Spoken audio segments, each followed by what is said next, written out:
Hey friends, Stephanie Johnston here at the studio, and I'm working on sharing my screen with you, so let me try to get that one. Today I just wanted to talk about dialectical dilemmas. You just won't worry about the screen share. So, I've had a few requests to talk about dialectical dilemmas in particular. So I do have a video about them in general. Today I wanted to talk about apparent competence. So apparent competence, remember the dilemmas are a teeter-totter between one pole of the black and white and the other. So we've got apparent competence that is the counter to active passivity. Active passivity is getting into a state where you show or feel that you are completely helpless, you can't do anything, you give up, you're kind of falling on the floor, and you bring other people in to rescue you. Not necessarily consciously, but it ends up happening. Apparent competence is the other end of the spectrum where you look like you have all your stuff together, you act like you have it all together. But I like to think of it as like a cave. And so there's a cave. And so you are just on the outside of it and you're showing one small part of yourself that does really well. You're the CEO of the bank, and that part of yourself is all bright and shiny and amazing. But you have this whole other hidden aspect of yourself that is probably falling apart. So you're the CEO, but then you go home and are an alcoholic, or your marriage is breaking up, or whatever your hot mess may happen to be.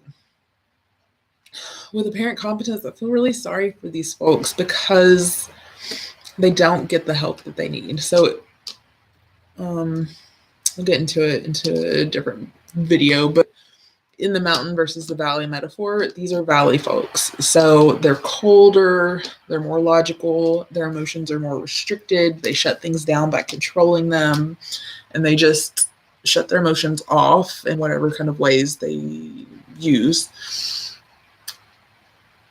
And then they are great at getting with the program and just as kind of, they also get into self-invalidation and inhibited emotions. So those three aspects of the valley people are going to go together. So the apparent competence people, I call them purgatory people. I really, like I said, I feel sorry for them because they kind of suffer in silence, and people overestimate their ability to function. And so people ask too much of them. People don't help them as much as they need help. And a lot of times these people's lives will be somewhat okay. So that's why they're in purgatory. Like, they're not in hell. They're not as bad per se as the hot mess mountain folk who are just, life is chaos and they're in hell. It's actually kind of easier for those people to get better because life sucks so much that they're willing to go through the pain of getting better, treatment, learning these new skills, applying them. It's really hard and painful to get better. So these purgatory people, life is kind of okay. They are the CEO at the bank. They really don't have time to go into treatment. Or, life sucks, but, they just got engaged and they don't have time. Or, they don't want to come to treatment because they're so busy starting their new business or with their fiance. When life is sort of okay, they're in this miserable in-between land where it's okay enough not to go through treatment, but it's definitely not okay. And they can stay there for years, whereas the hot mess folks, they actually get better faster. So there's an image of being in a pit of hell, and there's a metal ladder getting out. And the ladder is in the fiery pits of hell, and so it is molten lava hot. And so people, get on the ladder and try to go out, and then they're like, this hurts even worse. And they jump back off into the fiery pits of misery. Eventually they're like, I got to go through it. I got to just get out. And they climb up. It gets way too hot. It's miserable. And they jump back in. So for the purgatory people, sometimes climbing that hot ladder is worse than just staying on their kind of higher ledge of hell.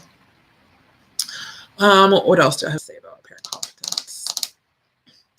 This is also prevents a lot of people getting diagnosed with BPD, because the things that I've heard lately from my clients that other therapists have told them about, like, well, you don't have BPD, you're not an awful person, or you are so high functioning, there's no way you can have BPD, or you're not a hot mess, like you're super over controlled. And I mean, that all may be true, and you can still definitely have borderline personality disorder with all of that.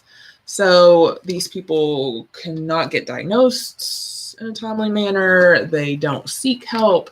People don't offer them help. People, in fact, go to them to help them solve their problems. And it will also kind of be, they'll come to session and be doing fine, so it seems, and then that night go home and have like a suicide attempt or something. So it's really scary, and it can sometimes feel manipulative for the clinician because you looked fine, but it was just because they were only showing you one facet of the diamond. And it turns out the rest of it was crumbling.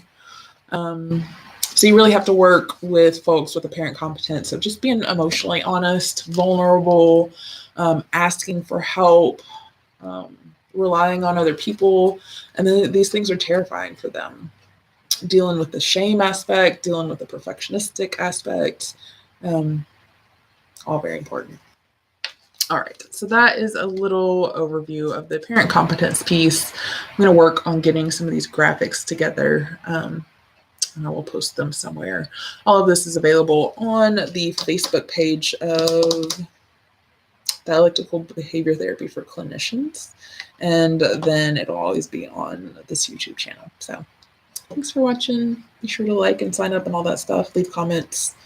And let me know if you're interested in learning any more about these specifics. Thanks.